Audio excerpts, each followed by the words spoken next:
بسم اللہ الرحمن الرحیم الصلاۃ والسلام علیکہ یا رسول اللہ وعلی آلکہ و اصحابکہ یا حبیب اللہ الصلاۃ والسلام علیکہ یا نبی اللہ وعلی آلکہ و اصحابکہ یا نور اللہ۔ آج انشاءاللہ الکریم جو ہے ہم قرآن پاک کی سورت نمبر 16 سورت نحل اس کے متعلق کچھ معلومات حاصل کریں گے کہ یہ سورت کب اور کہاں نازل ہوئی اور اس کو پڑھنے کے فضائل کیا ہیں۔ اللہ پاک ہمیں بھی جو ہے قرآن پاک صحیح طریقے کے ساتھ پڑھنے کی توفیق عطا فرمائے۔ اس سے پہلے درود پاک کی فضیلت سن لیتے ہیں۔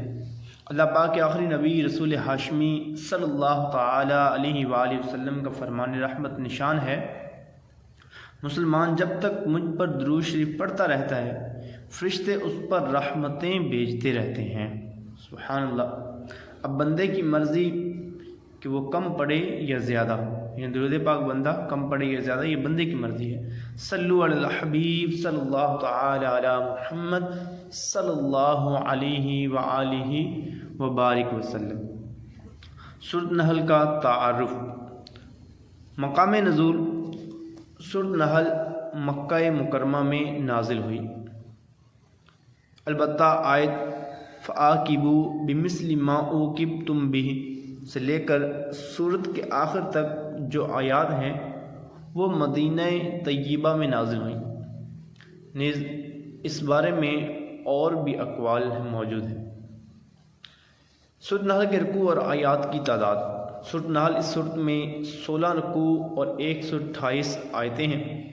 نحل نام رکھنے کی وجہ، عربی میں شہد کی مکھی کو نحل کہتے ہیں۔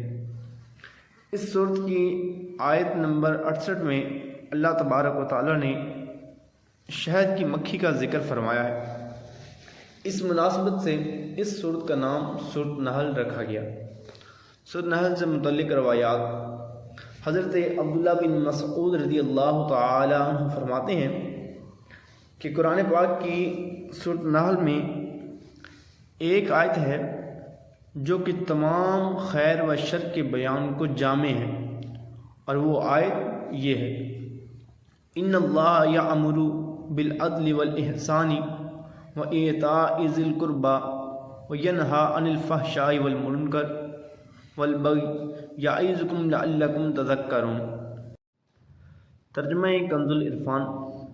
بے شک اللہ عدل اور احسان اور رشتہ داروں کو دینے کا حکم فرماتا ہے، اور بے حیائی اور ہر بری بات اور ظلم سے منع فرماتا ہے۔